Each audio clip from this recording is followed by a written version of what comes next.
नमस्कार, news night में आप सभी का स्वागत है। मैं हूं आपके साथ आरेंद्र। दिल्ली में आने वाले विधानसभा चुनाव से पहले राजनीति लगातार गर्माती जा रही है।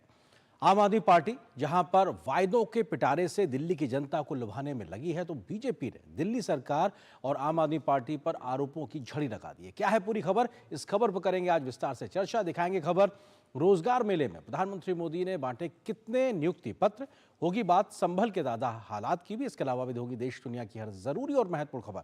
शुरुआत हेडलाइंस के साथ।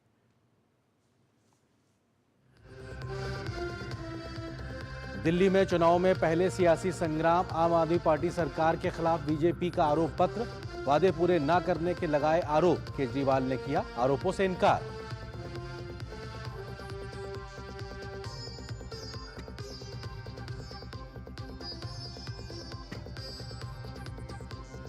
पीएम मोदी ने रोजगार मेले के तहत 71,000 से अधिक लोगों को दिए नियुक्ति पत्र। कहा, रोजगार मेले युवाओं को सशक्त बना रहे हैं और उनकी क्षमताओं को सामने ला रहे हैं। महिलाओं को हर क्षेत्र में आत्मनिर्भर बनाने पर जोर।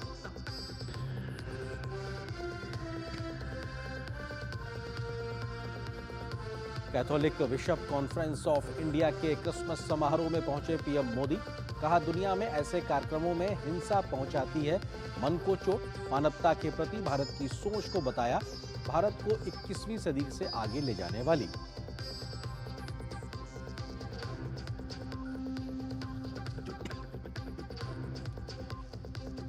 नक्सलियों के खिलाफ जंग में सुरक्षा बलों को बड़ी कामयाबी। छत्तीसगढ़ के कांकेर में पकड़ा गया शीर्ष नक्सली प्रभाकर राव। उसके ऊपर था 25 लाख रुपए का इनाम।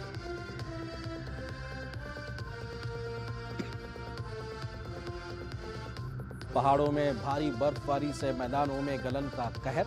जम्मू कश्मीर, हिमाचल और उत्तराखंड के तमाम इलाकों में जमकर गिरी बर्फ। दिल्ली एनसीआर में अगले कुछ दिनों में बारिश से और बढ़ सकती है ठंड।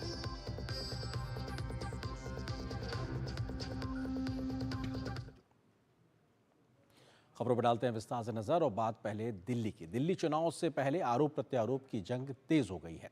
बीजेपी ने आज आम आदमी पार्टी के खिलाफ आरोप पत्र जारी किया, तो आप सरकार के द्वारा दिल्ली की जनता के साथ किए जा रहे अन्याय को सिलसिलेवार तरीके से गिनाया। अरविंद केजरीवाल ने आज दिल्ली में महिला सम्मान योजना के तहत रजिस्ट्रेशन शुरू कराए, तो बीजेपी पर भी आरोप लगाए हैं। इस बीच भाजपा ने केजरीवाल पर दिल्ली की मूलभूत सुविधाओं की वर्षों से अनदेखी करने का आरोप लगाया है। दिल्ली का सियासी घमासान, आप बनाम बीजेपी का संग्राम। बीजेपी का केजरीवाल के खिलाफ हल्ला बोल। जारी हुआ दिल्ली सरकार के खिलाफ आरोप पत्र। दिल्ली में विधानसभा चुनाव होने वाले हैं। चुनावी माहौल के बीच भाजपा और आम आदमी पार्टी एक दूसरे पर आरोप लगा रही है। सोमवार को दिल्ली में बीजेपी ने दिल्ली सरकार के खिलाफ भाजपा का आरोप पत्र जारी किया। बीजेपी नेता अनुराग सिंह ठाकुर, दिल्ली बीजेपी अध्यक्ष वीरेंद्र सचदेवा समेत तमाम नेताओं ने दिल्ली सरकार के खिलाफ 10 साल दिल्ली बेहाल की टैगलाइन के साथ आरोप पत्र का विमोचन किया, जिसको नाम दिया गया चार्जशीट। इस आरोप पत्र में आप सरकार के फैसलों और योजनाओं के कार्यान्वयन में हुई अनियमितताओं को उजागर किया गया है। साथ ही आरोप पत्र में शीश महल, दिल्ली को गैस चैम्बर बनाने, ओवरफ्लो सीवर, जल बोर्ड में करोड़ों का घोटाला, शराब की दुकान, कूड़े, प्रदूषण, महिलाओं को पेंशन का मुद्दा शामिल है। हालांकि अरविंद केजरीवाल का कहना है कि बीजेपी के पास चुनाव लड़ने का कोई एजेंडा नहीं है। अब चुनाव में आए हैं तो मेरे खिलाफ आरोप पत्र जारी कर रहे हैं। आरोप पत्र में कहा गया है कि दिल्ली में 2 लाख छात्र शिक्षा से वंचित हैं। बीजेपी का आरोप है कि केजरीवाल की सरकार 9वीं और 11वीं के 1.5 लाख बच्चों को हर साल फेल कर देती है, जिससे दिल्ली के सरकारी स्कूलों का रिकॉर्ड बेहतर दिखाया जा सके। हजारों परिवार पानी के टैंकर से पानी पीते हैं। 10 साल में दिल्ली के लोगों का एक भी राशन कार्ड नहीं बना है। प्रधानमंत्री आयुष्मान योजना दिल्ली में नहीं लागू की गई, जिससे लोगों को 5 लाख रुपए का मुफ्त इलाज नहीं मिल पाया। दिल्ली में प्रदूषण के कारण लोगों के जीवन में 17 वर्ष तक की कमी हुई। बीजेपी ने कहा कि केजरीवाल ने दिल्ली को भ्रष्टाचारियों से बचाने की बात कही थी, लेकिन आपके 8 मंत्री और 15 विधायक भ्रष्टाचार के चलते जेल जा चुके हैं। इनकी सरकार में एक नया काम हुआ, जल बोर्ड घोटाला, क्लासरूम घोटाला, मोहल्ला क्लिनिक घोटाला, वक्फ बोर्ड घोटाला, शराब घोटाला, डीटीसी घोटाला, श्रमिक सहायता घोटाला, विज्ञापन घोटाला, हवाला घोटाला, ऐसे 9-10 घोटाले इन्होंने कर दिए। 10 साल में 10 घोटाले कर दिए। बीजेपी के पास ये चुनाव लड़ने के लिए कोई एजेंडा नहीं है, कोई प्लानिंग नहीं है। वो दिल्ली के लोगों को ये बताएं कि 5 साल में दिल्ली के लिए उन्होंने, बीजेपी वालों ने क्या काम किया। उधर दिल्ली के पूर्व मुख्यमंत्री अरविंद केजरीवाल ने दक्षिणी दिल्ली के किदवई नगर में मुख्यमंत्री महिला सम्मान योजना के लिए पंजीकरण की शुरुआत की। मुख्यमंत्री आतिशी के साथ पहुंचे केजरीवाल ने अपनी विधानसभा क्षेत्र नई दिल्ली के तहत आ रही इस कॉलोनी में महिलाओं का ऑनलाइन रजिस्ट्रेशन कराया। दिल्ली सरकार जहां महिलाओं के लिए काम करने का वादा कर रही है, तो बीजेपी कह रही है कि महिलाओं के लिए कुछ नहीं किया गया। अच्छी वर्ल्ड क्लास शिक्षा दे देती है, अच्छी world class health care facilities दे पा रही है, और अब ये 2100 प्रति महीना देने का ऐलान भी किया है। 31 सालों के इतिहास में दिल्ली सरकार के डेफिसिट बजट पहली बार आया है। 10,000 करोड़ रुपए का लोन मांग रहे आखिरी महीने में, यानी कि महिलाओं को समय पर विडो पेंशन तक नहीं लगा पा रहे हैं, बुजुर्ग महिलाओं को पेंशन नहीं दे पा रहे हैं, नई पेंशन नहीं कर पा रहे हैं, और एक शगुफा छोड़ के चुनाव के मौके पर लोगों की, महिलाओं के वोट हथियाना चाहते हैं। फिलहाल दिल्ली का चुनाव भले ही घोषित ना हुआ हो, लेकिन दिल्ली में बढ़ती ठंड के बीच सियासी पारा तेजी से बढ़ रहा है। शैलेंद्र मिश्र के साथ ब्यूरो रिपोर्ट, डीडी न्यूज। तो आपको बताते हैं कि किस प्रकार से दिल्ली में बढ़ती ठंड के बीच में सियासत गरमा गई है और क्या कुछ आरोप प्रत्यारोप का दौर चल रहा है, क्योंकि बीजेपी ने आरोप पत्र एक तरीके से झड़ी लगाई है। उसमें क्या बात है आपको बताते हैं। उन्होंने, बीजेपी ने आरोप लगाया कि वादा क्या किया था अरविंद केजरीवाल और आम आदमी पार्टी ने, और इस वक्त की हकीकत क्या है। वादा किया था कि दिल्ली के स्कूल विश्व स्तरीय बनाएंगे, जबकि 2 लाख छात्र अभी भी शिक्षा से वंचित हैं। ये हालात हैं, जबकि वायदा ये था। ये एक तरीके से आरोप लगातार बीजेपी लगा रही है। वादा था कि 24 घंटे साफ मुफ्त नल से जल सुनिश्चित करेंगे। 43% झुग्गी निवासी बोतलों और टैंकरों से पानी पीने के लिए मजबूर हैं, उन पर निर्भर है। ये हमने इस बार की गर्मियों में भी देखा किस प्रकार की पीने के पानी की किल्लत पूरी दिल्ली के कमोवेश अधिकांश इलाकों में देखने को मिली। वादा था दिल्ली को फ्री क्लिनिक और अस्पतालों का मॉडल बनाएंगे। 70% मरीज निजी अस्पतालों में जाने को मजबूर हैं, सभी को इलाज मुहैया नहीं हो पा रहा है। 10 साल से ज्यादा का वक्त आम आदमी पार्टी की सरकार को हो चुका है। इसी प्रकार से किस प्रकार का वायदा किया था। वादा था कि 5 साल में यमुना को सुंदर बना देंगे, साफ बना देंगे, निर्मल स्वच्छ कर देंगे। यमुना हुई पहले से भी और अधिक गंदी और बदबूदार। और 2025 में वायदा था अरविंद केजरीवाल का कि यमुना में डुबकी लगाने, उसको आचमन करने लायक बना देंगे। लेकिन ये स्थिति बिल्कुल नहीं है। दिसंबर आ गया, खत्म होने वाला है, और कुछ दिनों में 2025 आ जाएगा। दिल्ली को प्रदूषण से मुक्त कर देंगे, जो कि स्थिति एक वादा किया गया था। हकीकत यह है कि जानलेवा AQI से हर दूसरे बच्चे के फेफड़े हमेशा के लिए खराब हो रहे हैं। लोगों की जो लाइफ है वो 17 साल, 10 साल, 15 साल कम हो रही है इस वायु प्रदूषण के चलते, और एक तरीके से गैस चेंबर कहा जाने लगा है दिल्ली को। तो ये अपने आप में हकीकत है। वायदा था साफ स्वच्छ हवा को लेकर। वायदा था कि दिल्ली को करप्शन मुक्त प्रदेश बनाने का भी। हकीकत यह है कि सीएम, डिप्टी सीएम, 5 मंत्री, 1 सांसद और 10 विधायक अभी तक जेल जा चुके हैं। किन मामलों में? कई प्रकार के घोटालों के मामलों को लेकर, और आरोप कई 100 हजारों करोड़ रुपए के घोटाले का लगा है, जो कि आम आदमी क्या कहा जाए, लोगों के पैसे से जुड़े घोटाले की बात है। तो ये अपने आप में हकीकत है। वायदा था कि दिल्ली का मुख्यमंत्री एक आम आदमी की तरह रहेगा। स्थिति यह है कि 50 करोड़ रुपए से भी अधिक खर्च कर आलीशान मुख्यमंत्री आवास बनवाया गया, जहां अरविंद केजरीवाल एक तरीके से रहा करते। तो ये सब कुछ हुआ था कोविड के समय में। तो ये अपने आप में वायदा था। स्थिति यहां पे अलग दिखाई पड़ती है। गाड़ी बंगला सुरक्षा कुछ भी नहीं लेंगे, लेकिन स्थिति उससे उलट है। दिल्ली की सड़कें विश्व स्तरीय बनाने का वायदा किया गया था, लेकिन टूटी सड़कें और गड्ढों के लिए बीते 2 महीने में 10,000 से ज्यादा कंप्लेंट्स PWD विभाग को आ चुकी हैं, जो ये बताता है कि जमीनी हालात क्या है और वायदा किस प्रकार का था। उन दोनों में एक बड़ा अंतर दिखाई पड़ता है।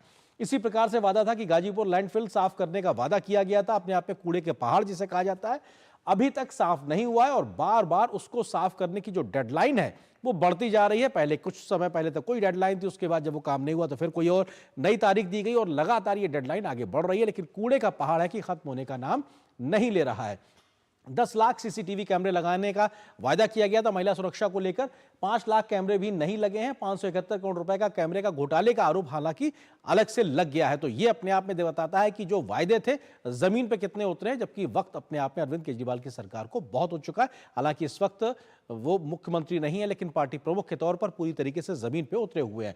बसों में 10,000 मार्शल होने नियुक्त, ये वायदा किया गया था। अक्टूबर 2023 में इन मार्शल्स को नौकरी से हटा दिया गया और अपने आप में वो तमाम मार्शल एक प्रकार से खुद अब अरविंद केजरीवाल के विरोध में उतरते हुए दिखाई पड़ रहा है। एक प्रकार से कई सभाओं में उनका विरोध प्रदर्शन देखने को भी मिला है। तो ये अपने आप में वायदे और जमीनी हकीकत। 24 फास्ट ट्रैक कोर्ट बनाने की बात कही गई थी, खासतौर से महिलाओं के खिलाफ सुरक्षा को लेकर जो पूरे मामले होते हैं उसकी स्थिति, लेकिन 2/3 के आसपास भी नहीं बने हैं फास्ट ट्रैक कोर्ट जो बनने थे एक तरीके से। तो ये अपने आप में स्थिति दिखाता है कि कितने संजीदगी से वो काम जमीन पे हुए हैं या नहीं हुए। महिला सुरक्षा को लेकर भी अपने आप में जो गंभीर बातें थी, क्योंकि 2012-11 के आसपास में निर्भया का पूरा मामला, उसके बुनियाद पे खड़े होकर आप आगे आए थे अरविंद केजरीवाल। महिला विरोधी होने का भी आरोप लगा है। किस प्रकार से उन तथ्यों को दिया गया, उसमें यह कि निर्भया फंड का उपयोग तक नहीं किया जा रहा है बेहतरी से। केंद्र से मिलने वाला 6,000 रुपए जो समय पर नहीं मिल रहा गर्भवती महिलाओं और उनके बच्चों के लिए, तो ये भी अपने आप में केंद्र का पैसा, लेकिन महिलाओं तक जो जरूरतमंद है उन तक समय से नहीं पहुंच रहा।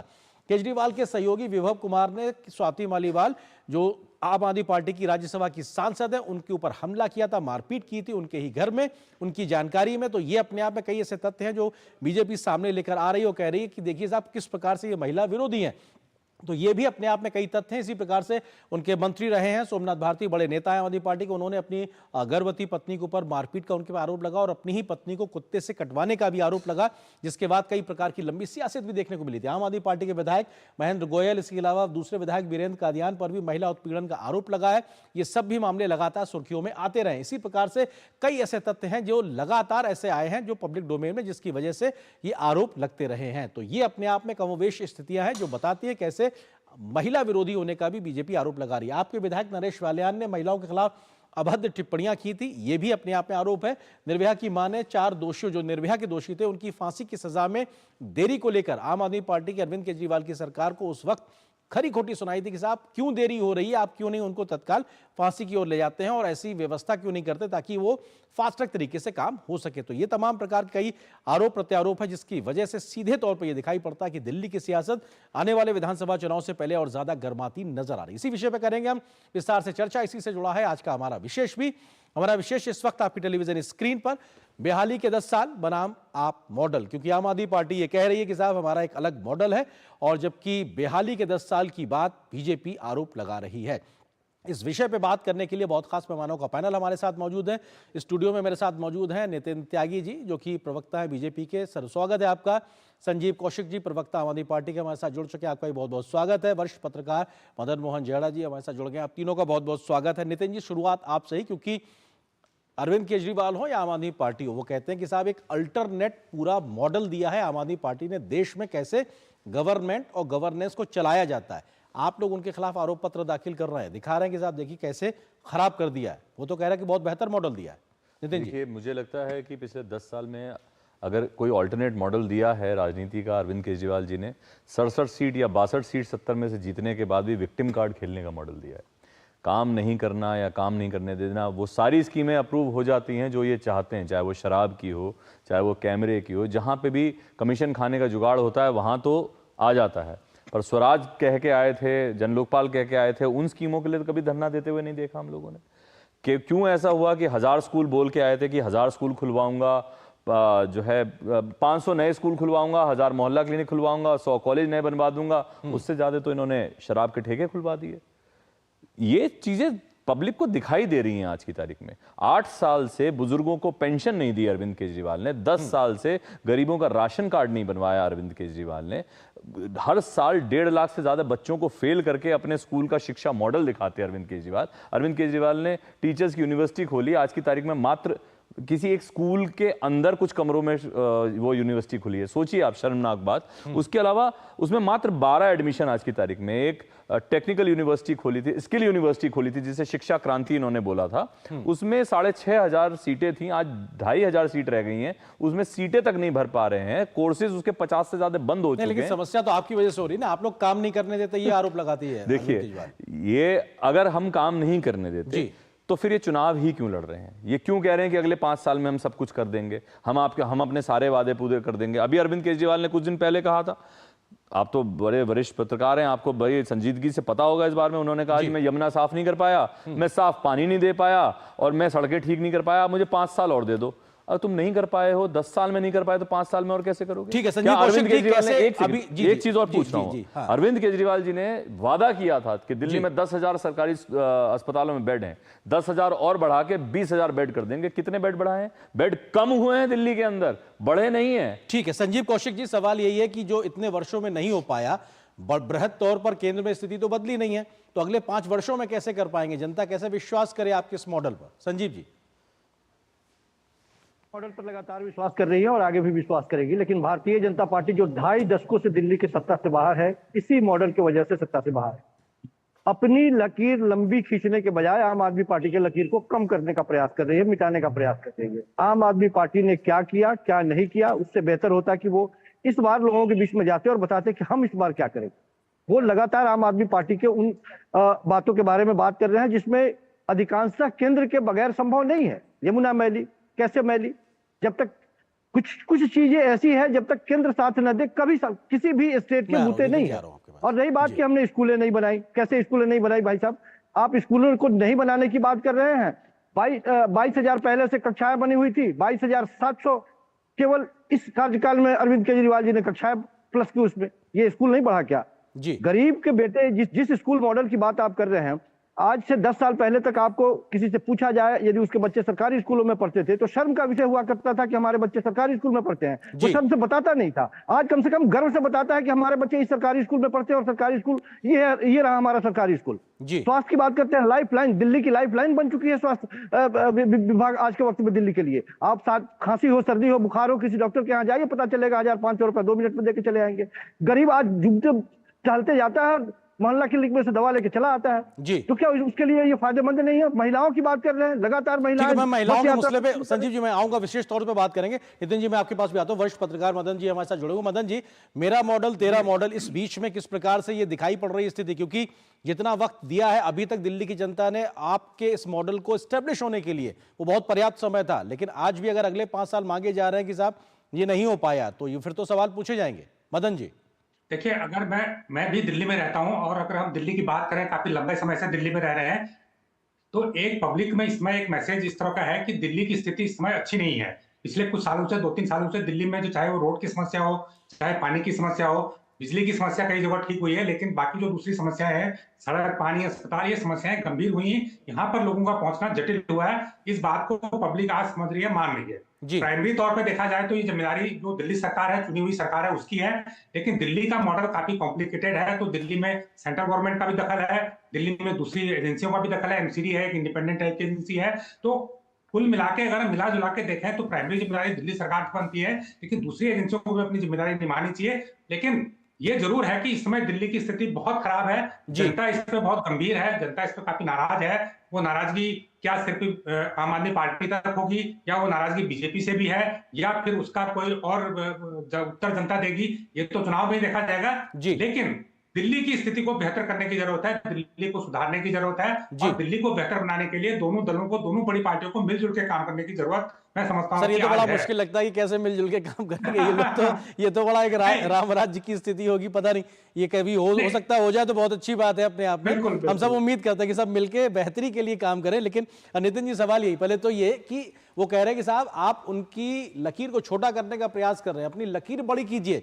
आप उनके सामने हर्डल क्रिएट कर रहे हैं, रोड़े अटका रहे हैं। जी, रोड़े नहीं अटका रहे, वो कह रहे हैं कि हम उनकी बातों में कमी निकाल रहे हैं, हम सिर्फ उनके झूठ पकड़ रहे हैं। जो उन्होंने झूठ बोले हैं इतने दिनों से, 10 साल में जो झूठ बोल के, जो मिथ्या कथन करके, जो झूठे वादे करके वो लोग आए। उन्होंने 1000 रुपए की एक स्कीम बोली थी लोकसभा चुनाव से पहले, और आतिशी जी का स्टेटमेंट है कि 1 सितंबर तक सब महिलाओं के उसमें खाते में आ जाएगा। एक नकली फॉर्म भरवाया जा रहा था आम आदमी पार्टी के कार्यकर्ताओं द्वारा, ना किसी से बैंक की डिटेल ली, ना कुछ ली। आज भी बैंक की डिटेल नहीं मांग रहे, कहां पे आ जाएगा वो पैसा? साफ साफ झूठ बोल रहे हैं। इस वक्त चुनाव के टाइम पे लोगों को लोभ लालच, ऐसा झूठा लालच कि आप बैंक का डिटेल नहीं ले रहे और कह रहे हो आपके खाते में आ जाएगा। आ सकता है क्या? इसी तरीके से अभी बोल रहे थे कि जो है दवाइयों का, स्वास्थ्य का, भाई साहब कौशिक साहब, आपको इतना बता दूं कि दिल्ली के सरकारी अस्पतालों में दवाइयां नहीं मिल पा रही हैं, दिल्ली के सरकारी अस्पतालों में टेस्ट नहीं हो पाते, 6-6 महीने की वेटिंग है टेस्टों में। दिल्ली के सरकारी अस्पतालों में 1-1 साल से ज्यादा की वेटिंग है। अगर हार्ट का भी इलाज कराना हो तो मरीज मर जाए, पर हार्ट के इलाज के लिए डेट नहीं मिलती, कैंसर के इलाज के लिए डेट नहीं मिलती, 1-1 साल की वेटिंग है। सिर्फ इसी वजह से कि ना तो बेड बढ़ा पाई आम आदमी पार्टी और ना कुछ और काम कर पाई स्वास्थ्य के अंदर परचेजिंग तक नहीं, बल्कि मोहल्ला क्लिनिक्स के अंदर इन लोगों ने इस तरीके के डॉक्टर्स बिठाए, ना कोई सिलेक्शन किया ना कुछ किया, और आधे से ज्यादा मोहल्ला क्लिनिक जो थोड़े बहुत खुले थे वो बंद होने की कगार पे हैं। लोगों का विश्वास उठ चुका, नकली दवाइयां आप देते हो मोहल्ला क्लिनिक की तस्वीरें तो खैर ऐसी आई कौशिक जी जो अपने आप में बहुत सवाल खड़े करते हैं, लेकिन मैंने आपको रोका था और महिला सुरक्षा के मसले पर आप अपनी बात रखने जा रहे थे। निर्भया का पूरा मुंह से स्वाति मालीवाल की पिटाई जिस चीफ मिनिस्टर ने अपने घर पे करवाई, किस मुंह से आप बोलेंगे महिला सुरक्षा के बारे में? सवाल में नितिन जी, संजीव जी, सवाल यह है कि निर्भया के मामले के समय अरविंद केजरीवाल ने पूरे उस आंदोलन के माध्यम में हर दिन शीला जी से इस्तीफा मांगते थे और यह वादा था कि 10 लाख सीसीटीवी दिल्ली में लगा दिए जाएंगे। आज उसकी बात कोई करने वाला नहीं। बसों में मार्शल को लगाने की जो बात थी वो अपने आप स्थिति दिखाई नहीं पड़ती है। महिला सुरक्षा अपने आप में एक ऐसा मसला था जिसपे एक जन समर्थन मिला था दिल्ली से, वो स्थिति कहां है 10 लाख सीसीटीवी? बेहतर होगा कि नितिन जी बताएंगे कि बस मार्शलों की स्थिति क्या है और क्यों नहीं दोबारा बस मार्शलों की बहाली हो रही है और क्यों उनके राह में 11,000 बस मार्शलों के रोड़े अटकाए जा रहे हैं। दूसरी बात, महिला सुरक्षा की आप बात कर रहे हैं। निश्चित तौर पे सुरक्षा दिल्ली में एक बहुत बड़ी समस्या है और प्रशासनिक लापरवाही की वजह से पिछले 2 महीनों में जिस तरह से लोगों की जानें जा रही हैं, अपहरण हो रहे हैं, बलात्कार हो रहे हैं, महिलाओं के साथ दुर्व्यवहार हो रहे हैं, वो साफ दिखाई दे रहा है कि महिलाओं की बात केवल न करें, यहाँ प्रशासनिक असफलता की तरफ एक इशारा कर रही है। हमें आज भी डंके की चोट पे आपसे सवाल संजीव जी, मेरा सवाल 10 लाख सीसीटीवी पे आ रहे हैं, उस पे भी आ रहे हैं। डंके की चोट पे हम ये बात कहते हैं शुरू कर लेते कि यहाँ की प्रशासनिक व्यवस्था देश के गृह मंत्रालय के पास है और हम नहीं मानते कि अमित शाह जी इतने कमजोर हैं कि वो लगाम नहीं लगा सकते हैं। केवल वैमनस्यता के भाव की वजह से दिल्ली की जनता के साथ इस तरह का व्यवहार वो कर रहे हैं। तो दिल्ली की जनता, यदि सीसीटीवी कैमरे ही लगाने की बात है, लगाए गए हैं, बहुत सारे कैमरे लगाए गए हैं, लेकिन उस कैमरे 10 लाख है सर, ये कौन, ये इसका उपयोग करेगा कौन? प्रशासनिक अधिकारी करेगा। एक सेकंड नहीं संजीव जी, सवाल ये है 10 लाख सीसीटीवी का वायदा 10 साल से ज्यादा समय, अभी लगे कितने हैं? मैंने कहा कि पूरे नहीं लगे, 10 लाख नहीं लगे जी, मान लेते हैं 10 लाख नहीं लगे सर, कितने लगे? उसको इस्तेमाल करने वाला है कौन? उसको इस्तेमाल करने वाला दिल्ली पुलिस है और दिल्ली पुलिस हाथ पे हाथ धरे बैठी है। दिल्ली पुलिस को कोई मतलब नहीं है दिल्ली की सुरक्षा व्यवस्था से। दिल्ली पुलिस जिस तरह की आप गलत कह रहे हैं। नितिन जी एक सेकंड, अगर लगे होते ना सर, आप लगाम लगा पाते दिल्ली पुलिस पे जो आप आरोप लगा रहे हैं, कहते हैं ये रहा सीसीटीवी और ये देखिए सच्चाई। आरोप नहीं लगा रहे हम, सामने दिखाई दे रहा है, आंकड़े बता रहे हैं। वही कह रहा हूं, सीसीटीवी लगातार लगे होते तो आप बेहतरी से कह पाते इस बात को। लोगों के व्यवसायियों के नाम पूछ करके उनके सीने में 8-8 गोलियां उतार दी जा रही है। अच्छा, महिला सुरक्षा में आम आदमी पार्टी ने क्या बेहतर किया सर, वो गिना दीजिए, चुनाव आने वाला है। किस मामले में? दोबारा महिला सुरक्षा के मामले पे आम आदमी पार्टी ने क्या किया है 10 साल से ज्यादा समय में?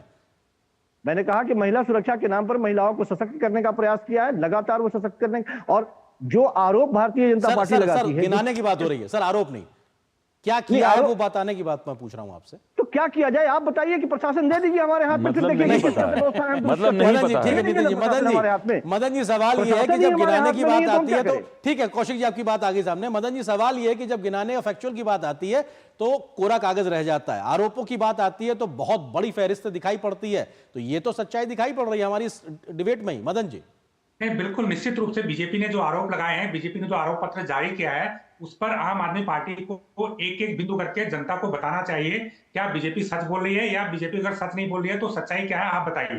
देखिए, आपने अभी सवाल पूछा, आपका जवाब उनको सही नहीं मिला, जवाब नहीं दे पा रहे हैं। लेकिन जो अगर ये जवाब नहीं देते हैं बीजेपी के आरोप पत्र का, तो ये माना जाएगा कि जो आरोप लगाए गए हैं वो आरोप सारे सही हैं। पहली बात तो ये है। दूसरी बात, जो कमियां हैं वो सबको नजर आ रही हैं, वो आपको भी नजर आ रही है, मेरे को भी नजर आ रही है, कौशिक साहब में उनको भी नजर आ रहा है कि जहां कमियां हैं वो हर बात नहीं बोल सकते, ये अच्छी बात है, वो मत बोले, राजनीतिक कारण होते हैं, लेकिन जो कमियां हैं वो कमियां भी सबको नजर आ रही हैं। अब सवाल ये उठता है कि 10 साल का शासन अच्छा खासा एक अवधि होती है, 5 साल कम होते हैं निश्चित रूप से, लेकिन 10 साल पर्याप्त समय होता है। लेकिन जो कमियां रह गई हैं, क्या उनको आगे दूर करने का कोई ठोस रोडमैप उनके पास है? ठीक है, बहुत महत्वपूर्ण चीज है सर, थोड़ा समय की सीमा है। संजीव जी, एक आखिरी सवाल आपसे, क्योंकि भ्रष्टाचार के मसले, जन लोकपाल और स्वराज की पूरी बात थी। आपके 8 मंत्री 15 विधायक जेल जाते हैं और भ्रष्टाचार के कितने घोटालों के आरोप लगते हैं, हजारों करोड़ रुपए के। ये भी अपने आप में आम आदमी पार्टी और अरविंद केजरीवाल के साथ पूरा एक बैगेज दिखाई पड़ रहा है, इस पर क्या कहेंगे संजीव जी? कोई मसला नहीं है। सब जानते हैं कि Bharatiya Janata party ED, CBI, इन सबों के साख को दांव पर लगा करके विपक्षी पार्टियों को प्रताड़ित करने का प्रयास करती है। जो टूट जाते हैं, जो झुक जाते हैं, वो भारतीय जनता पार्टी के खेमे में चले जाते हैं। जो नहीं झुकते वो जेल में जाते हैं। तो हमारे पार्टी के नेताओं को जेल में 2024 के लोकसभा चुनाव में भी ये बात पूरी दिल्ली में आई थी। संजीव जी, आपकी बात को आगे बढ़ा रहा हूं, 2024 के लोकसभा चुनाव में यही बात दिल्ली में कही गई थी, लेकिन उसके बाद भी 7 सीटें बीजेपी को चली गई। तो ये तथ्य तो फिर साबित नहीं हुआ ना अभी हाल फिलहाल में कुछ यही तो दिल्ली की जनता पूछ रही है कि 7 सीटें हमने आपको सौंप दी आपके हाथ में, और एक जिम्मा दिया, एक काम दिया कि आप दिल्ली के प्रशासनिक व्यवस्था को दुरुस्त कीजिए, उसे भी ये दुरुस्त नहीं कर पा रहे हैं। दुरुस्त कर रहे हैं। अरविंद केजरीवाल जी का, मनीष सिसोदिया जी का, संजय सिंह जी का, विजय नायर जी का जेल में जाना ही बहुत बड़ा ये दर्शाता है कि दिल्ली के प्रति बहुत सीरियसनेस है भारतीय जनता पार्टी की, जो केंद्र शासित जो सरकार है और जो है प्रशासनिक। आपको तो दिक्कत, आम आदमी पार्टी को दिक्कत ही ये है, वो दिल्ली पुलिस चाहते इसलिए हैं, वो सारा का सारा कंट्रोल इसलिए चाहते हैं कि वो भ्रष्टाचार करते रहे, कोई उनके ऊपर उंगली ना उठाए। उनके साथ दिक्कत ये, सड़क पे, गली गली में, मोहल्ले में आपने ठेके खुलवाए, किसी और ने थोड़ी ठेके खुलवाए थे। 2% की कमिशन को 12% पे आम आदमी पार्टी ने किया। आप उसको जस्टिफाई कर सकते हैं? क्या आप जस्टिफाई कर सकते हैं? पिंक ठेके, मंडावली जैसी जगह पे पिंक ठेके खुलवा रहे हैं आप, हमारे घर की महिलाओं को प्रेरित कर रहे हैं कि आइए और शराब खरीदिए। आम आदमी पार्टी ने जिस तरीके की बातें करी हैं, जो बोल के आए थे, उससे टोटल झूठ किया। आम आदमी पार्टी इकलौती पार्टी ऐसी है पूरे देश में या पूरी दुनिया में जो अपने महिला सांसद को घर पे बुला के चीफ मिनिस्टर के घर पे पिटवाती है। आम आदमी पार्टी और सुरक्षा, महिला सुरक्षा की बात करती है। शर्म आनी चाहिए आपको, आपको शर्म आनी चाहिए। 1.5 लाख से ज्यादा बच्चे, भाई साहब आपको बताता हूं मैं, जब तक 1 लाख से ज्यादा बच्चे 9th में फेल नहीं करते थे तो 70% आज इतने बच्चे फेल करने की वजह से 10th का रिजल्ट आपका 95% आता है। आप जानते हैं उनको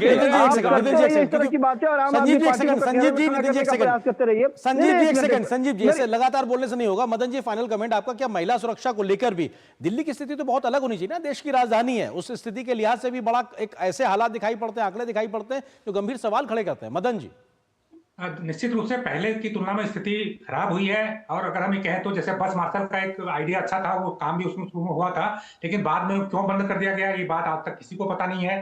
तो अब जब अगर दिल्ली, आम आदमी पार्टी कहती है दिल्ली पुलिस हमारे अंडर में नहीं है, तो पुलिस का काम तो हम नहीं कर सकते। तो सवाल है कि आपने चलो एक बस मार्शल की योजना शुरू की बसों में, हम उससे मान लेते हैं कि अच्छा है, वो भले ही वो निर्भया योजना के तहत आई हो या किसी केंद्र की योजना का हिस्सा, मुझे नहीं पता है, लेकिन योजना अच्छी थी बस मार्शल की। लेकिन आखिर वो बंद क्यों हुई है मौके पर? अगर योजना अच्छी थी तो कंटिन्यू क्यों नहीं कर रही है?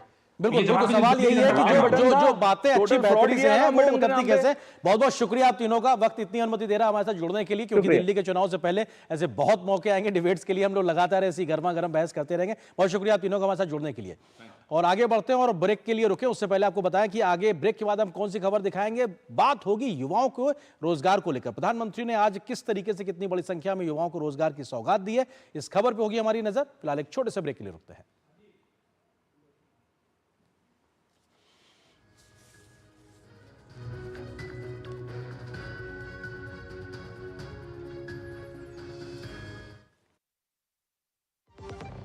आपके घर के खाने में रेस्टोरेंट जैसा स्वाद ले आए MDH का शाही पनीर मसाला। पनीर को क्या मस्त बना डाला।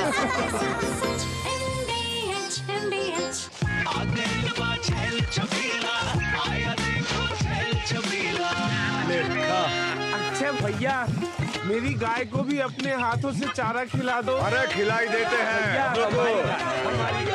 हमारी गाय भैया। क्या हो गया? पूरा का पूरा गांव यहाँ आ गया। अच्छा भैया, इसी हाथ से चारा खिलाते हो, तभी तो आपके गाय भैंसों की ब्यात सबसे ज्यादा है। अरे पगले, ये चमत्कार इस हाथ का नहीं, हाथ में जो कपिला पशु आहार है उसका है, जो पशुओं की सेहत अच्छी रखता है और ब्यात भी बढ़ाता है। ले जाओ।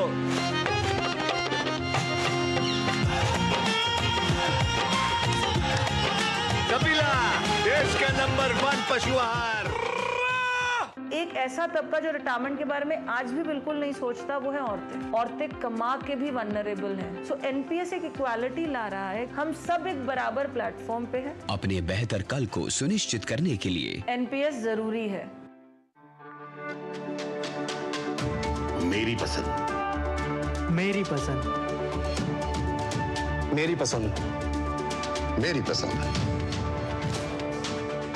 हमारी पसंद, हम सबकी पसंद। मजबूत देश का मजबूत सरिया हो गया स्टील।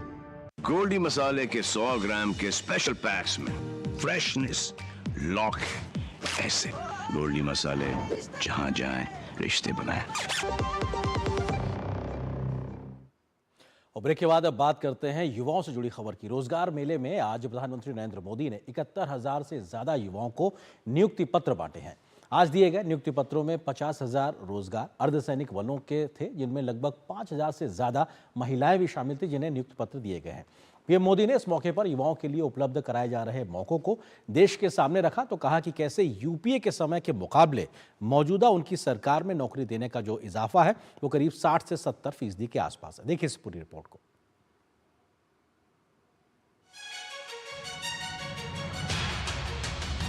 विकसित भारत में युवाओं के सामर्थ्य और प्रतिभा का भरपूर उपयोग सुनिश्चित करते हुए प्रधानमंत्री नरेंद्र मोदी ने एक और रोजगार मेला के तहत हजारों युवाओं को पक्की सरकारी नौकरी के नियुक्ति पत्र प्रदान किए। 45 स्थानों से जुड़े 71,000 नवनियुक्त युवाओं को पीएम ने नियुक्ति पत्र जारी किए। ये नियुक्तियां विभिन्न मंत्रालयों और विभागों में की गई हैं। युवा सशक्तिकरण को अपनी सरकार की प्राथमिकता बताते हुए पीएम ने नियुक्तियों में पारदर्शिता और ईमानदारी का जिक्र किया। बीते 1-1.5 साल में ही लगभग 10 लाख युवाओं को हमारी सरकार ने पक्की सरकारी नौकरी दी है। ये अपने आप में बहुत बड़ा रिकॉर्ड है। पहले की किसी भी सरकार के समय इस तरह मिशन मोड में युवाओं को भारत सरकार में पक्की नौकरी नहीं मिली है। पूर्व प्रधानमंत्री चौधरी चरण सिंह की जन्म जयंती पर उन्हें नमन करते हुए पीएम ने ग्रामीण विकास और रोजगार उपलब्धता के क्षेत्र में किए गए प्रयासों की भी बात की। चौधरी साहब कहते थे, भारत की प्रगति तभी हो सकेगी जब भारत के ग्रामीण क्षेत्र की प्रगति होगी। आज हमारी सरकार की नीतियां और निर्णयों में ग्रामीण भारत में भी रोजगार और स्वरोजगार के नए मौके बन रहे हैं। एग्रीकल्चर सेक्टर में बड़ी संख्या में युवाओं को रोजगार मिला है। उन्हें अपने मन का काम करने के लिए मौका मिला है। 71,000 ताजा नियुक्तियों में लगभग 50,000 अर्धसैनिक बलों में हुई हैं, जिनमें लगभग 5,000 महिलाएं हैं। पीएम ने सभी क्षेत्रों में महिलाओं की बड़े पैमाने पर भागीदारी को सरकार की प्राथमिकता का हिस्सा बताया। गर्भवती महिलाओं को 26 हफ्ते ही छुट्टी के हमारे फैसले ने लाखों बेटियों के कैरियर को बचाया है, उनके सपनों को टूटने से रोका है। हमारी सरकार ने हर उस बाधा को दूर करने का प्रयास किया है जो महिलाओं को आगे बढ़ने से रोकती है।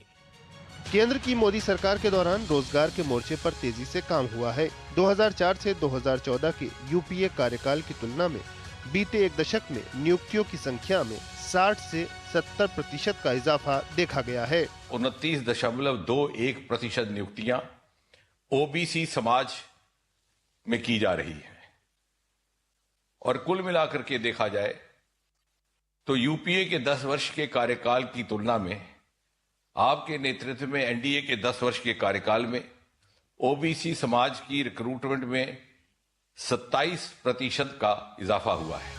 विकसित भारत की इस यात्रा में युवाओं की केंद्रीय भूमिका को ध्यान में रखते हुए केंद्र सरकार लगातार प्रयास कर रही है। सरकार का लक्ष्य युवाओं के लिए शिक्षा और रोजगार के नए द्वार खोलना और राष्ट्र निर्माण में युवा शक्ति की संपूर्ण भागीदारी सुनिश्चित करना है। Bureau report, DD news. प्रधानमंत्री नरेंद्र मोदी ने नई दिल्ली स्थित CBCI सेंटर परिसर में Catholic Bishops Conference of India CBCI द्वारा आयोजित क्रिसमस समारोह में हिस्सा लिया। इस दौरान उसमें से उन्होंने कार्डिनल बिशप और चर्च के प्रमुख नेता भी शामिल हुए। इस बार पहली बार जब ऐसा हुआ है जब कोई प्रधानमंत्री भारत के कैथोलिक चर्च के मुख्यालय के इस तरह के कार्यक्रम में शामिल हुए हैं। Catholic Bishops Conference of India की स्थापना 1944 में हुई थी और ये संस्था पूरे भारत में सभी कैथोलिक के साथ मिलकर काम करती है। प्रधानमंत्री नरेंद्र मोदी ने कहा कि युद्धग्रस्त अफगानिस्तान से फादर एलेक्सिस प्रेम कुमार को सुरक्षित बचाकर वापस लाना उनके लिए संतोष का विषय था। उन्होंने संकटग्रस्त क्षेत्रों में भारतीय नर्सों की सुरक्षित वापसी पर कहा कि सरकार के लिए सभी मिशन महज कूटनीतिक मिशन नहीं बल्कि परिवार के सदस्यों को वापस लाने की भावनात्मक प्रतिबद्धता है। हमारे फादर टॉम यमन में बंधक बना दिए गए थे। हमारी सरकार ने वहां भी पूरी ताकत लगाई और हम उन्हें वापस घर लेकर आए। मैंने उन्हें भी अपने घर पर आमंत्रित किया था। जब गल्फ देशों में हमारी नर्स बहनें संकट से घिर गई थी तो भी पूरा देश उनकी चिंता कर रहा था। उन्हें भी घर वापस लाने का हमारा अथक प्रयास रंग लाया। हमारे लिए ये प्रयास केवल डिप्लोमेटिक मिशंस नहीं थे, ये हमारे लिए एक इमोशनल कमिटमेंट था। ये अपने परिवार के किसी सदस्य को बचाकर लाने का मिशन था। भारत के संतान दुनिया में कहीं भी हो, किसी भी विपत्ति में हो, आज का भारत उन्हें हर संकट से बचाकर लाता है, इसे अपना कर्तव्य समझता है। प्रधानमंत्री नरेंद्र मोदी ने अपने संबोधन में समाज में हिंसा और तनाव की घटनाओं पर खेद जताया। उन्होंने यीशु मसीह के प्रेम करुणा के भाव को अपनाने का भी आह्वान किया। The teachings of Lord Christ celebrate love, harmony, and brotherhood. It is important that we all work to make this spirit stronger. But it pains my heart when there are attempts to spread violence and cause disruption in society. Just a few days ago, we saw what happened at a Christmas market in Germany. During Easter in 2019, churches in Sri Lanka were attacked. I went to Colombo to pay homage to those who lost in the bombings. It is important to come together and fight such challenges.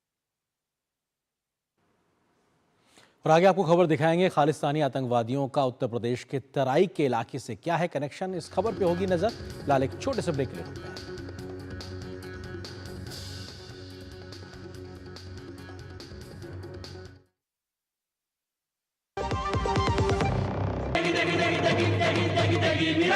MDH की देगी मिर्च, देगी मिर्च का तड़का, अंग अंग फड़का। MDH की देगी मिर्च।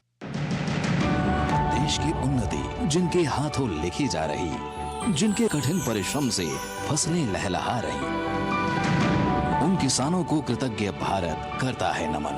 विकसित भारत का बहुत बड़ा आधार हमारे किसान है। पीएम किसान योजना के तहत 3.46 लाख करोड़ रुपए, फसल बीमा योजना के तहत 1.70 लाख करोड़ रुपए, MSP हेतु 2 लाख करोड़ रुपए, कृषि अवसंरचना कोष के तहत 1 लाख करोड़ रुपए किसानों को सरकार द्वारा आवंटित किए गए हैं।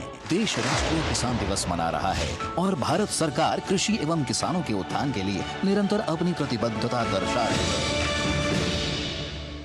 जब धरती चीर कर निकलता है लोहे का पत्थर और मिलता है मोंगिया के जोश से, फिर तपता है, पिघलता है और बनता है फौलाद। अब होता है सरिया सारी खूबियों के साथ। मोंगिया स्टील, मजबूत देश का मजबूत सरिया। गोल्डी मसाले के 100 ग्राम के स्पेशल पैक्स में फ्रेशनेस, लॉक है ऐसे। गोल्डी मसाले, जहां जाएं रिश्ते बनाएं। और ब्रेक के बाद आपको कुछ और खबरें दिखाएं उससे पहले बताते हैं कि अभी तक हमने किन खबरों पर डाली है नजर। अभी तक किन खबरों पे हमने आपको रूबरू कराया, उसमें दिल्ली में आप वर्सेस बीजेपी की जो एक तरीके से सियासी लड़ाई है उसका हमने जिक्र किया। इसके अलावा प्रधानमंत्री ने दी रोजगार की सौगात और क्रिसमस समारोह में प्रधानमंत्री मोदी शामिल हुए। इन 3 बड़ी खबरों से हमने आपको रूबरू कराया और इसके बाद हम आगे बढ़ते हैं और आपको दिखाते हैं कुछ और महत्वपूर्ण खबरें। और बात उत्तर प्रदेश और आतंकी कनेक्शन को लेकर है। उत्तर प्रदेश के पीलीभीत में आज पंजाब पुलिस और यूपी पुलिस की संयुक्त कार्रवाई में खालिस्तान समर्थक 3 आतंकवादियों को मार गिराया गया। मारे गए तीनों आतंकवादियों पर गुरदासपुर की पुलिस चौकी पर ग्रेनेड हमले में संलिप्तता का आरोप है। मारे गए आतंकवादियों के पास से भारी मात्रा में असलाह भी बरामद हुआ है। तो मुठभेड़ में 2 पुलिसकर्मी घायल भी हुए, हालांकि उनकी स्थिति फिलहाल ठीक बताई जा रही है। उत्तर प्रदेश के पीलीभीत में गुरदासपुर चौकी पर ग्रेनेड से हमला करने वाले तीनों खालिस्तानी आतंकी पुलिस मुठभेड़ में ढेर हो गए। पंजाब और यूपी पुलिस के संयुक्त अभियान के दौरान हुए इनकाउंटर में आतंकवादी गुरविंदर सिंह, जसप्रीत सिंह और वीरेंद्र सिंह को गोली लगने के बाद सामुदायिक स्वास्थ्य केंद्र ले जाया गया, जहां डॉक्टरों ने उन्हें मृत घोषित कर दिया। मृतक आतंकियों के पास से 2 AK-47, 2 विदेशी पिस्टल, भारी मात्रा में कारतूस सहित एक चोरी की बाइक भी बरामद हुई है।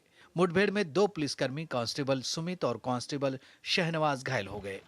उत्तर प्रदेश के पुलिस महानिदेशक प्रशांत कुमार ने बताया कि इस बात की गहन जांच की जा रही है कि आखिर ये आतंकी किस मकसद से पीलीभीत आए थे। ये अपराधी पंजाब राज्य के ही रहने वाले हैं और जैसे ही इनके मूवमेंट की सूचना यहाँ प्राप्त हुई थी, हम लोगों ने इनको इंटरसेप्ट किया और उस दौरान जो एक्सचेंज ऑफ फायर हुए उसमें ये घायल हुए। इनको हम लोग अस्पताल ले गए और जहां इनकी इलाज के दौरान मृत्यु हो गई। इनकाउंटर पर सियासत भी शुरू हो गई है। समाजवादी पार्टी ने जहां इनकाउंटर पर सवाल खड़े किए हैं, वहीं भाजपा नेता मुख्तार अब्बास नकवी ने कहा कि जो भी हमारे देश की सुरक्षा और नागरिकों की सुरक्षा को चुनौती देगा उसे उचित जवाब दिया जाएगा। इनकाउंटर तो हमारे मुख्यमंत्री के राज में सामान्य बात है, लेकिन इनका इनकाउंटर ऐसा है कि आमने सामने नहीं होता है और न तो पुलिस घायल होती है, केवल जिसका इनकाउंटर होता है उसका पैर को तोड़ दिया जाता है गोली मार के। यही इनकाउंटर। जो भी ताकतें खतरा पैदा करने की कोशिश कर रही हैं, चुनौती देने की कोशिश कर रही हैं, और निश्चित तौर से हमारे सुरक्षा बल ऐसी ताकतों को धूल धूसित कर रहे हैं। और ये इस बात का प्रमाण है, इस बात का प्रतीक है कि देश सुरक्षित हाथों में है और देश के लोग सुरक्षित नेतृत्व के साथ जो है वो आगे बढ़ रहे हैं। 80 और 90 के दशक के दौरान जब पंजाब में खालिस्तानी आतंकवाद चरम पर था, उस दौरान करीब 12 वर्ष तक तराई में भी इस आतंक का साया रहा। पीलीभीत और लखीमपुर में खालिस्तानी आतंकवादियों ने कई लोगों की हत्या कर दी थी। सबसे चर्चित पीलीभीत की वो घटना है जो जुलाई 1992 में हुई थी। आतंकवादियों ने जंगल में एक साथ 29 लोगों की हत्या कर दी थी। साल 2023 सितंबर में खालिस्तानी नेटवर्क पर कार्रवाई करते हुए NIA की टीम ने पीलीभीत सहित यूपी के आधा दर्जन जिलों में छापेमारी की थी। 19 दिसंबर को पंजाब के गुरदासपुर के कलानौर थाने की बख्शीवाल पुलिस चौकी पर ग्रेनेड हमला हुआ था। इस हमले की जिम्मेदारी प्रतिबंधित संगठन खालिस्तान जिंदाबाद फोर्स ने ली थी। पंजाब के सरहदी इलाके में बीते 1 महीने में 8 ग्रेनेड हमले हुए हैं। पुलिस चौकी और थाने मुख्य रूप से इन हमलों का निशाना रहे। लखनऊ से रामेंद्र सिंह के साथ ब्यूरो रिपोर्ट DD न्यूज। और आगे आपको दिखाएंगे खबर झुकेगा नहीं पुष्पा, क्योंकि अल्लू अर्जुन जो अभिनेता है उनसे जुड़ी खबर में आज क्या है अपडेट, इस खबर को दिखाएंगे विस्तार से। फिलहाल एक छोटे से ब्रेक के लिए रुकते हैं।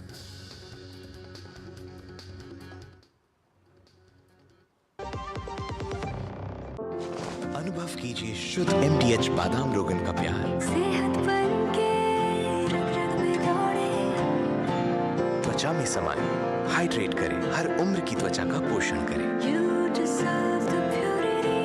MDH बादाम रोगन, नेचुरल, टेंडर, प्योर। चमके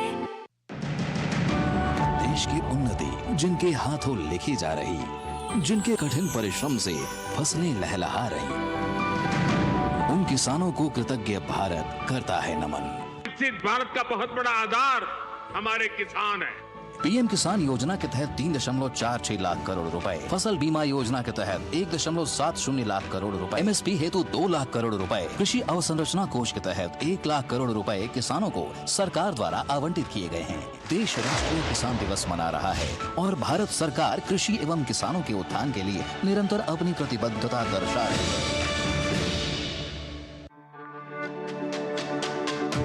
मेरी पसंद, मेरी पसंद, मेरी पसंद, मेरी पसंद, हमारी पसंद, हम सबकी पसंद। मजबूत देश का मजबूत सरिया मोंगिया स्टील। गोल्डी मसाले के 100 ग्राम के स्पेशल पैक्स में फ्रेशनेस लॉक ऐसे गोल्डी मसाले जहां जाएं रिश्ते बनाएं।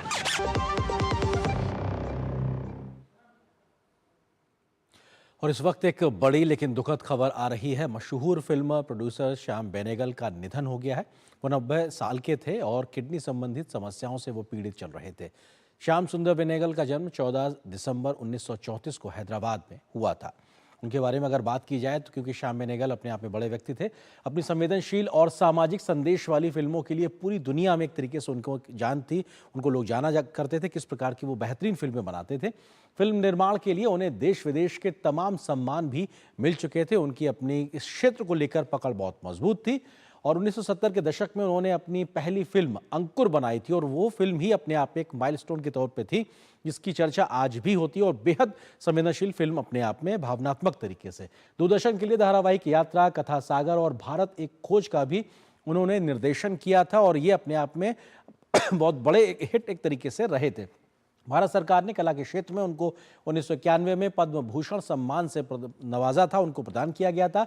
2007 में उन्हें वर्ष 2005 के लिए दादा साहब फाल्के पुरस्कार से भी सम्मानित किया गया था, जो कि अपने आप में सबसे बड़े पुरस्कारों में से एक है, उसमें से शामिल है। सरदारी बेगम, मम्मो, निशांत, अंकुर, कलयुग, सूरज का सातवां घोड़ा उनकी अहम फिल्मों के तौर पे एक तरीके से शामिल थी। इन तमाम फिल्मों को उन्होंने बनाया था। जुवेदा, वेलकम टू सज्जनपुर जैसी फिल्में भी श्याम बेनेगल ने ही एक तरीके से बनाई थी और ये दिखाता है कि इतनी बेहतरीन फिल्मों की एक लंबी फहरिस्त उनके पास है। 8 बार राष्ट्रीय फिल्म पुरस्कार जीतने वाले एकमात्र फिल्म निर्देशक के तौर पर भारतीय कला के दिग्गज का आज एक तरीके से निधन हो गया 90 वर्ष में किडनी की बीमारी के बाद में। अगली खबर की बात करते हैं। गणतंत्र दिवस पर परेड में दिल्ली की झांकी नहीं होने के पूर्व मुख्यमंत्री अरविंद केजरीवाल के आरोप पर बीजेपी ने पलटवार किया है। दिल्ली भाजपा के प्रदेश अध्यक्ष वीरेंद्र सचदेवा ने कहा कि गणतंत्र दिवस का राजनीतिकरण करना अरविंद केजरीवाल की घटिया सोच है। जो भी राज्य अपनी झांकी का मॉडल वहाँ पे प्रस्तुत करते हैं, उनमें से सेलेक्ट किया जाता है कि किस राज्य की झांकी अच्छी है और उसको वहाँ पे सिलेक्शन को मिलेगा। दिल्ली के मुख्यमंत्री कोई साल ऐसा नहीं होता था जब वो वहाँ पे अपना पार्टिसिपेट करते थे, मगर इस साल क्योंकि चुनाव है, इस साल उन्होंने ऐसा मुद्दा बनाया है। अगर कोई अच्छी झांकी होती, अगर वो हर साल उसमें पार्टिसिपेट करते तो उनको मौका मिलता। तो प्रवेश वर्मा जो कि भाजपा के सांसद हैं, आपने उनको सुना और दिल्ली से ही वो आते हैं, वो सीधे तौर पर आरोप लगा रहे हैं अरविंद केजरीवाल को लेकर। और आइए अब आपको बताते हैं कि झांकियों को तय करने का नियम क्या होता है, वो भी अपने आप में समझना जरूरी। गणतंत्र दिवस की झांकियों के लिए नियम है, झांकी में लागू होता है रोस्टर का नियम, यानी कि किस प्रकार से एक एक करके सबकी बारी आती है, वो रोस्टर सिस्टम कहलाता है। हर 3 साल में 15 राज्यों केंद्र शासित प्रदेशों को इसमें भाग लेने की अनुमति मिलती है। एक रोस्टर सिस्टम के तरीके से पूरी व्यवस्था चली आ रही है। दिल्ली 2025 के लिए शॉर्टलिस्ट किए गए राज्यों में से एक था। ये अपने आप में पूरी व्यवस्था के तहत हम जिक्र कर रहे हैं इसको। हालांकि झांकी चयन समिति ने नहीं दी मंजूरी, क्योंकि पूरी एक चयन समिति होती है, वो फैसला करती है। उसने दिल्ली की झांकी को मंजूरी नहीं दी है। रोस्टर के मुताबिक कुल 15 राज्यों और यूनाइटेड टेरिटरीज यानी कि जो केंद्र शासित प्रदेश है, उनका एक तरीके से चयन होता है। ये एक व्यवस्था चली आ रही है। 2 राज्य तैयार नहीं थे और अन्य 2 नहीं आए हैं। तो एक तरीके से जो लोग अप्लाई करते हैं या जो नहीं आते, अपनी इच्छा नहीं जताते, वो भी एक तरीके से फैसला किया जाता है समिति के द्वारा। दिल्ली को समिति द्वारा मंजूरी दी गई। तो ये अपने आप में एक तरीके से स्थिति है कि दिल्ली को समिति द्वारा मंजूरी दी गई कि राज्यों और केंद्र शासित प्रदेशों की झांकियों को एक तरीके से इसमें दिखाया जाता है। 2005 जो गणतंत्र दिवस होती है हमेशा 26 जनवरी को, उस बार के लिहाज से गणतंत्र दिवस 2025 के लिए जगह बनाई है दिल्ली की झांकी ने। ये अपने आप में एक व्यवस्था एक तरीके से आई थी कि उन्होंने अप्लाई किया हुआ था। पिछली बार दिल्ली की झांकी गणतंत्र दिवस परेड में 2021 में शामिल हुई थी, उसके तरीके से 2021 में पिछली बार मौका मिला था, 2025 में एक तरीके से मिल रहा था, लेकिन चयन समिति ने उसको एक तरीके से चुनाव नहीं किया है। तो ये अपने आप में पूरी एक व्यवस्था होती है जिसके तहत एक पूरा फैसला लिया जाता है। अब बात करते हैं पुष्पा की, अभिनेता अल्लू अर्जुन की। अभिनेता अल्लू अर्जुन के घर पर पथराव के मामले में अब राजनीतिक मोड़ सामने आ गया है। अल्लू अर्जुन के घर पर पत्थरबाजी करने वाले व्यक्ति का तेलंगाना के सीएम रेवंत रेड्डी के साथ कनेक्शन सामने आ रहा है, जिसको लेकर राज्य की सियासत अब गर्मा गई है। इस बीच इस मामले में गिरफ्तार किए गए 5 लोगों को आज कोर्ट से जमानत मिल गई। फिल्म की स्क्रीनिंग के समय मची भगदड़ में एक महिला के मौत के मामले के बाद से अल्लू अर्जुन सवालों के घेरे में थे, लेकिन अब उनके घर पर हुई पत्थरबाजी के बाद मामला राजनीतिक रंग लेता जा रहा है।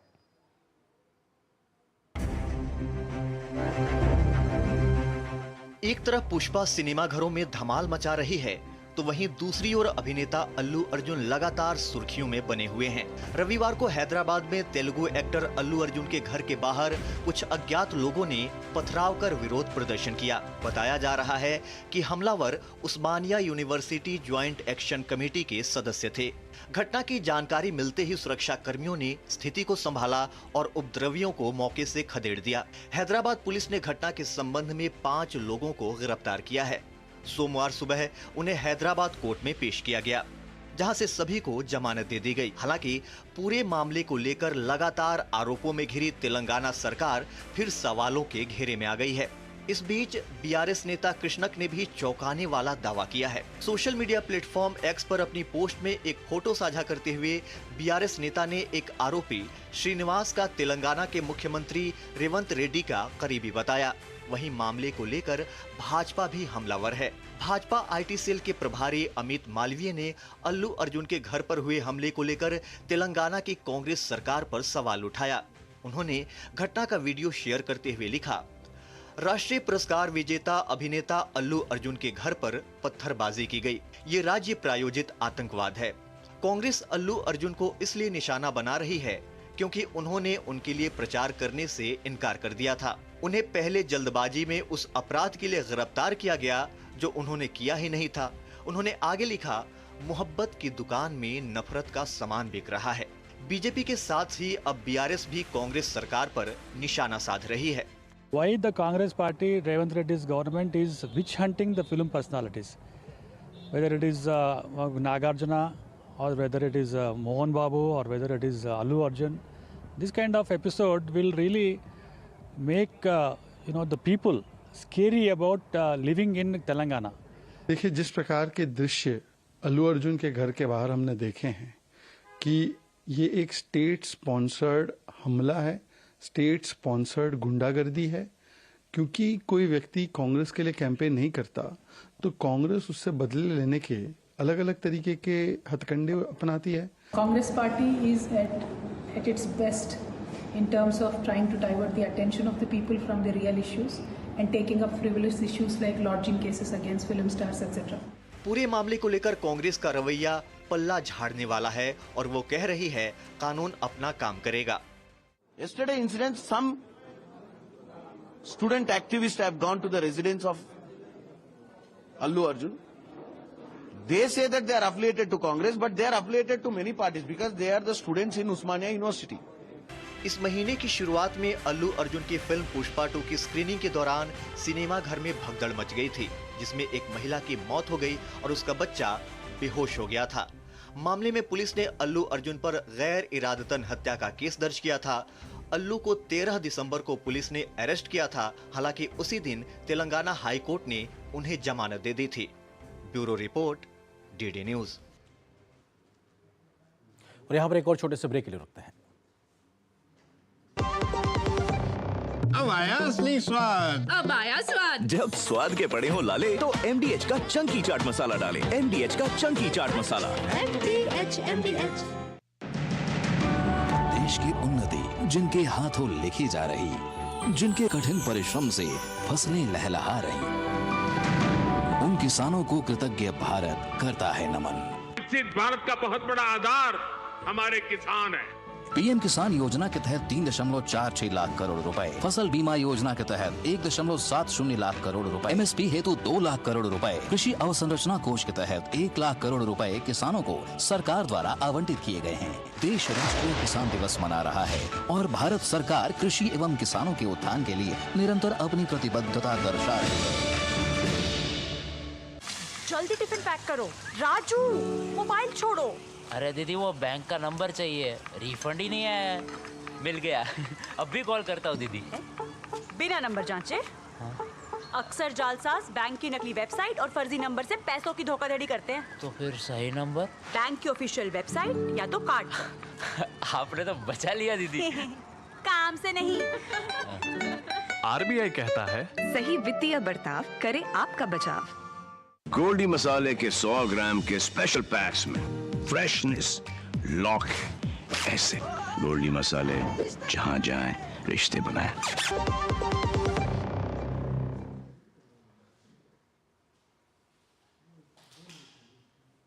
प्रधानमंत्री नरेंद्र मोदी ने नई दिल्ली स्थित सीबीसीआई सेंटर परिसर में Catholic Bishops Conference of India यानी सीबीसीआई द्वारा आयोजित क्रिसमस समारोह में हिस्सा लिया। इस मौके पर क्रिश्चियन समुदाय से जुड़े गणमान्य लोगों ने प्रधानमंत्री मोदी की मौजूदगी पर खुशी जाहिर की है। It will be a good news for all the minorities, especially in Catholics and other denominations.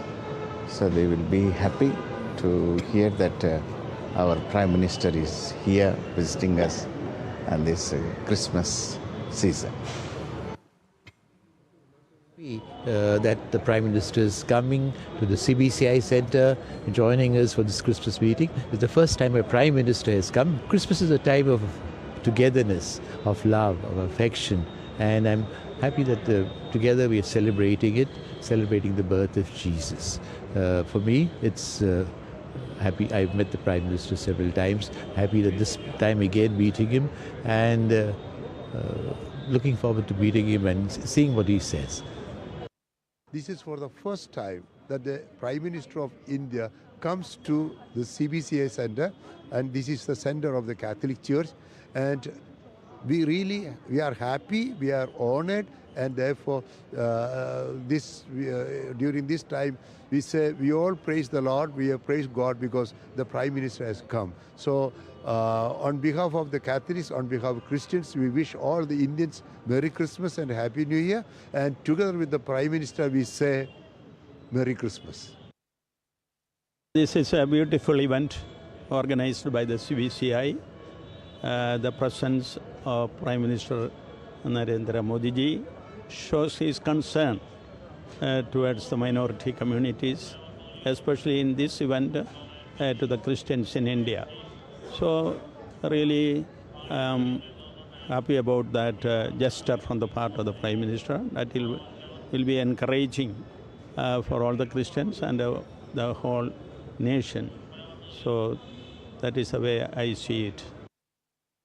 We are very happy that our Honorable Prime Minister has decided to come to the headquarters of the Catholic Church in India, and we are very grateful to him for this kind gesture, and may this spirit of mutual respect be spread to all people of this country. This is what we pray for. I feel that Honorable Prime Minister was so generous also to send a high-level delegation to the Holy See on December 7th at the moment of creation of cardinals. So first of all, I would like to express my deep gratitude to His Excellency for his kind gestures, and I would like to request his blessings and prayers for my service. हम सब भारतीय हैं और इस हमारे प्यारे देश के हम सब निवासी हैं और प्राइम मिनिस्टर सबको जोड़ना है, हम जोड़ते हैं और हम सब अपने देश को प्यार करते हैं। We are very happy that our Prime Minister is participating this year's Christmas celebration organized by the CBCI. For the Christians, it's a great encouragement and recognition. Christmas brings us the message of peace, and our wish and prayer is that such gestures of mutual respect will bring more peace and harmony in our country. And we appreciate all the efforts Prime Minister is taking for the betterment of communal peace and harmony. तो इन्हीं खबरों के साथ news night में फिलहाल बस इतना ही। नमस्कार।